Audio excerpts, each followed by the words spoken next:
Les amis, revue de championnat express, 26e et dernière journée du championnat de Guinée-Conakry. Qui a été champion? Eh ben c'est Oroya qui se souciait d'eux-mêmes.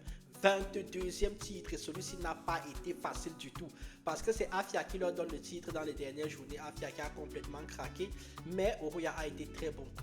Très bon tout au long de la saison. Ils ont montré la grande équipe que c'était la détermination, la connaissance du jeu, le placement physiquement, tactiquement.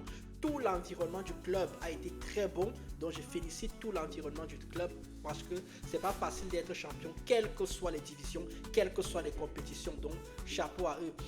Deux équipes qui descendent plus bas. On savait déjà, et Renaissance qui se réveille en fin de saison. Il était déjà trop tard. Allons donc voir ce qui s'est passé dans cette 26e journée. On voit également le classement de ce qui s'est passé, enfin le classement, le champion, ceux qui vont aller en compétition africaine et bien sûr ceux qui vont descendre. C'est parti. Bon, les résultats. On va commencer par le CI Kamsa qui jouait face à Oroya, victoire de CI Kamsa 3 buts à 0. A noter que Oroya a été champion à la 25e journée et non à la 26e journée. Je précise bien parce que là, lors de cette journée-ci, ils ont énormément fait tourner, c'est ça le truc. Afia a fait un partout avec Asfak. Milo a battu 2 buts à 1. Kafa Moria 4 buts à 2 en faveur de Foot Elite face à Ashanti. RCC Kamsa a battu 3 buts à 1 Sangareti. Renaissance qui va descendre finit quand même sur une victoire face à Kanoum Stars 3 buts à 2 et il fallait jouer comme ça Renaissance toute la saison, il fallait vraiment jouer comme ça.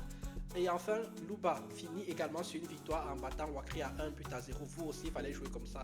Au classement donc de cette dernière journée, Oroya est champion, 56 points, 17 matchs joués, 26 matchs joués, 17 victoires, 5 petits matchs nuls et 4 défaites. Vous voyez que ça n'a pas été facile.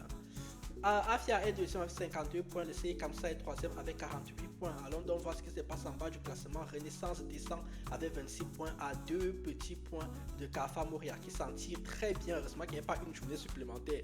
Et enfin Luba qui descend également avec 19 points. Pour Luba, on le savait déjà depuis un moment. Donc ça a été une très belle saison avec la communauté guinéenne que je demande de continuer à suivre les autres championnats parce qu'il y a encore l'Éthiopie, les Swatini, la Somalie, plein de monde. Vous likez, vous commentez, vous partagez et quand on revient l'année prochaine les Guinéens, il y aura un site internet, il y aura les boutiques, il y aura plein de bonnes choses et j'espère que l'année d'après, on aura les diffusions des matchs parce qu'on construit un grand média.